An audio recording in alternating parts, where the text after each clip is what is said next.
अस्सलाम वालेकुम जी, आप देख रहे हैं वॉइस ऑफ सियालकोट और मैं हूं नदीम गोरी। आज की इन्फॉर्मेशन ना सिर्फ सियालकोटियों के लिए है बल्कि ओवरसीज पाकिस्तानियों के लिए अहम तरीन इन्फॉर्मेशन है, जो कि दिन रात एक करके अपनी जायदादें यहाँ पर बनाते हैं ताकि सेविंग हो जाए। लेकिन आज के प्रोग्राम के बाद वो ज़रूर अपनी फैमिली को फ़ोन करेंगे, अपने भाइयों को फ़ोन करके कहेंगे यार वो चेक तो करो क्या हमारे पास ही है जिन जहाँ पर हम कभी भी नहीं जाते, बस लेके रखती हुई है। तो अपनी जायदादों का ख्याल ज़रूर रखें, वहाँ पर चक्कर लगाते रहें, क्या वो कहीं पर कहीं किसी का कब्जा तो नहीं हो गया। क्योंकि आज की जो स्टोरी है वो जिन जायदादों में साल हर साल से कई दहाइयों से नस्ल दर नस्ल से लोग मुकीम थे, उन्हीं की जायदादों पर एक शख्स ने केस कर दिया। 2008 से लेकर अब तक उनका जीना हराम कर दिया था। तो ये कौन सा इलाका था, कैसे वो शख्स गिरफ्तार हुआ, कैसे उसकी जेलसाजी मंजर आम पर आई। 2 एफआईआर, एक थाना सिविल लाइन में और एक एंटी करप्शन में ये एफआईआर नामजद एफआईआर करवाई गई। सबसे पहले मुलजिम के हवाले से मैं बता दूं तो ये हैं जनाब तारिक मिर्जा साहब।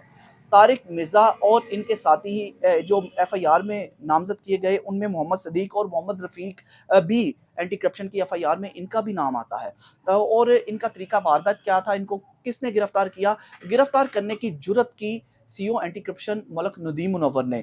अभी तक गिरफ्तारी के बाद इनसे तफ्तीश का सिलसिला तो जारी था, लेकिन हम आपको ये बता देते हैं कि इनका तरीका वारदात क्या था और क्यों मोजा हरड़, जो कि बड़ा मशहूर इलाका है सियालकोट का, वहां पर 10, 20, 30, 40, 50 नहीं बल्कि 80 से 90 लोग इनके विक्टिम हैं। और लोगों को ये किस तरह एफआईआर के मुताबिक ब्लैकमेल करते रहे हैं, वो भी सारी स्टोरी आपकी खिदमत में हाजिर करते हैं। तो इन्होंने जैली सिग्नेचर किए एक बुजुर्ग खतून के, जिसके बाद खतून ने इनके खिलाफ बयान दे दिया और इनकी जेल साजी का वहीं पर बांडा फूट गया। साथ ही इन्होंने जैली फील्ड बुक और मसावी, जो लोग प्रॉपर्टी को समझते हैं उनको मालूम होगा कि फील्ड बुक और मसावी, मसावी जिसको पंजाबी में लट्ठा कहा जा सकता है, जिसमें हस्सा नंबर होते हैं, अंदराज होते हैं, नक्शा जात होते हैं, ये भी इन्होंने जैली और नकली तैयार की। इन्होंने 2008 से लेकर 80-90 लोगों पर इस तरह के केसेस किए और अदालत से डिग्री भी एक जायदाद की करवा ली, जिसके बाद अदालत ने कमीशन मुकर्रर किया जिसने इनको कब्जा लेकर देना था। लेकिन जूं ही जिसकी प्रॉपर्टी थी उनका नाम है मोहम्मद शकील।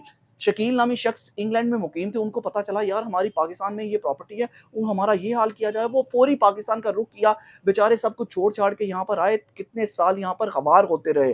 तो अदालतों के चक्कर लगा लगा कर उन्होंने अदालत को समझाया सर ये सारी कुछ सब कुछ जैली है, महकमे के लोग इनमें इनके साथ मुलव्वस हैं। उसके बाद अदालत को कुछ पल्ले पड़ा तो अदालत ने उनके साथ कमीशन मुकर्रर किए, उनकी रिपोर्ट भी आ गई, उसके बाद डिप्टी कमिश्नर की रिपोर्ट भी आ गई। इन सब के मुताबिक इन्होंने, तारक मिर्जा ने महकमे के लोगों के साथ मिलकर जैली फील्ड बुक तैयार की और उसकी तस्दीक भी, तस्दीक शुदा जैली फील्ड बुक जो जिसकी तस्दीक महकमे के लोगों ने की थी, वेरीफाइड फील्ड बुक, उसके कागजात जो उन्होंने वहां पर महकमे में पेश किए, उन्होंने जो वेरिफिकेशन की थी वही वेरिफिकेशन लेकर वो उसकी वेरीफाई डॉक्यूमेंट्स लेकर वो अदालतों में गए, अदालतों में केस किया कि ये तो सारी जायदादें ये तो हमारी हैं, इन पर हमारा कब्जा होना चाहिए। तो काफ़ी सालों के बाद 2020 में शायद अदालत ने फैसला सुनाया कि ये इनके हक में फैसला दे दिया, डिग्री हो गई। तो उसके बाद कमीशन मुकर्रर किया, तो ये कमीशन उनको कब्जा देने वाला था। तो मोहम्मद शकील जो बरतानिया में थे उनको पता चला, वो सब कुछ छोड़ छाड़ के सियालकोट में आए, तो इन्होंने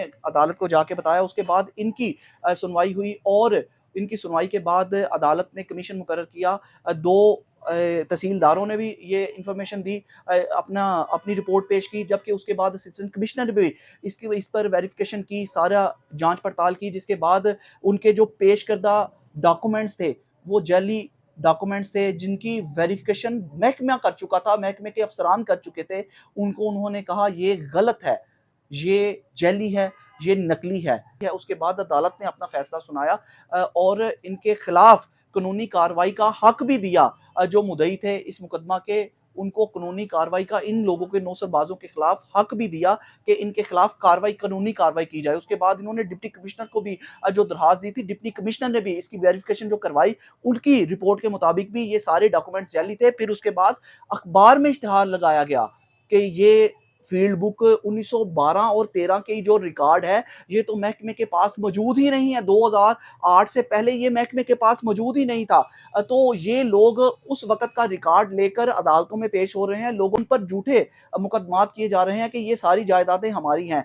तो उस इन रिपोर्ट्स के बाद उनकी डिग्री कैंसिल करने के बाद अदालत ने तारक मिर्जा जो जिस बिहाफ पर इन पर केस कर रहा है, जो जायदादें हथियाने की कोशिश कर रहा है, ये सारी चीजें जैली हैं। सिविल लाइन थाना में इस तारिक मिर्ज़ा और इसके साथियों के खिलाफ ये मुकदमा दर्ज किया गया। वहाँ पर तो इसके खिलाफ कोई कार्रवाई नहीं शायद अमल में लाई जा सकी, क्योंकि ये लोग भी तो बाअसर तो होते हैं, जिन्होंने सरकारी अफ़सरान को मिला लिया साथ या अदालतों का रुख कर दिया, वो कितने बाअसर होंगे, कितने पावरफुल होंगे। लेकिन वो वहाँ पर तो पकड़े नहीं गए। लेकिन एंटी करप्शन में सीईओ थे मलक नदीम मुनव्वर, उन्होंने जुर्रत का मुज़ाहरा किया तो इनको गिरफ्तार कर लिया। इनको गिरफ्तार करने के बाद तफ्तीश भी की गई, अपनी वो रिपोर्ट भी अब पेश करेंगे। लेकिन एफआईआर्स में जो दर्ज किया गया है वो सारी जेलसाज़ी, मतलब 1912-13 का रिकॉर्ड के हवाले से सारी फील्ड बुक बनाकर उन्होंने जाली वेरिफिकेशन करवाकर सारी अदालतों में पेश कर दी और मुकदमा भी जीतने के दर पर थे। लेकिन बर वक़्त उनको जो जिनके अपनी प्रॉपर्टी थी, जिनका अपना घर था, उनके पास भी सारे सबूत थे, जिस वजह से अदालतों ने सारे सबूत देखकर, डिप्टी कमिश्नर से रिपोर्ट देकर, एसी सियालकोट की रिपोर्ट देकर, 2 तहसीलदारों की रिपोर्ट देखकर फिर अदालतों ने फैसला किया कि ये तो बिल्कुल इनके साथ नाइंसाफ़ी है। इन मुल्ज़िमान पर एफआईआर करवाई गई। एफआईआर के बाद तारिक मिर्ज़ा को तो गिरफ्तार कर लिया गया, बाकी 2 मुल्ज़िमान जो मोहम्मद सिद्दीक और मोहम्मद रफ़ीक हैं, वो शायद गिरफ्तार नहीं हो सके। इसके साथ-साथ तशवीश की बात ये है कि डिप्टी कमिश्नर ने अगर इसके खिलाफ रिपोर्ट दी है कि ये जाली था, तो इनको महकमाना कार्रवाई भी करनी चाहिए थी। जो इनके बंदे मुलविस थे इस जाली डॉक्यूमेंट बनाने में, जाली वेरिफिकेशन करने में, उनके खिलाफ क्यों नहीं कार्रवाई की गई? ये तो बड़ा सवालिया निशान है डिप्टी कमिश्नर पर भी। जाली फील्ड बुक के हवाले से ये अखबार में इश्तिहारात भी आ गए, अदालत ने भी फैसला दे दिया। इनका अपनी रिपोर्ट है कि ये जाली हैं, नकली हैं और ये जानबूझकर लोगों को ब्लैकमेल करने के लिए नौसरबाज ग्रुप है। तो इस जाली डॉक्यूमेंट्स की वेरिफिकेशन आपके महकमे के अफसरान ने कैसे कर दी? उनके खिलाफ क्यों नहीं आपने कार्रवाई की? तारिक मिर्ज़ा को तो पकड़ लिया गया। आपको इन्फॉर्मेशन देने का मकसद सिर्फ़ और सिर्फ़ इतना था। एक तो ये जेलसाज़ लोग मोज़ा हरड़ का इलाका है, जहाँ पर 70 80 90 लोगों पर ये केसेज़ का बेचारे सामना करते रहे और इवन एक मस्जिद भी इनके दरमियान में है। इन्हीं प्रॉपर्टी को हथियाने के लिए एक मस्जिद पर भी केस कर दिया गया कि ये मस्जिद की जगह भी हमारी है। तो ये सारे केसेस आप अपनी जायदादों का, अपनी प्रॉपर्टीज़ का ज़रूर ख़्याल रखा करें। अगर कोई चक्कर नहीं लगाता, ओवरसीज़ पाकिस्तानी है, तो अपने यहाँ पर किसी रिश्तेदार की, भाई की, किसी भी रिश्तेदार की, अज़ीज़ व अक़ारब की ड्यूटी ज़रूर लगाएँ कि यार हमारी फ़लाँ जगह पर प्रॉपर्टी है, उसकी देखभाल कीजिएगा। ये ना हो कि आप जब वापस आएँ 1-2 साल के बाद कि तो वहाँ पर आपकी प्रॉपर्टी पर किसी और का मकान खड़ा हो चुका हो। फिर आप अदालतों के चक्कर लगाते रहेंगे और ये जो सिविल केसेस हैं, ये साल हर साल ऐसे ही चलते रहते हैं। जैसे तारिक मिर्ज़ा के 2008 से चल रहे हैं, 2023 हो गया, आज तक वो लोग इसी कुफ़त और परेशानी का शिकार हैं। यार ये तो हमारे आबा-ओ-अजदाद की जायदादें थी, यार ये तो हमारी नस्ल दर नस्ल हम यहाँ पर मुकीम हैं, रहाइश पज़ीर है, लोगों से पूछ लो, इलाका मकीनों से पूछ लो, तो फिर जाकर आपको परेशानी का सामना करना पड़ेगा। फ़िलहाल इस स्टोरी से अपने भाई नदीम गोरी को इजाज़त दीजिए। अपना बहुत सा ख़्याल रखिएगा और हमें दुआओं में याद रखिएगा। अल्लाह हाफ़िज़। पाकिस्तान ज़िंदाबाद।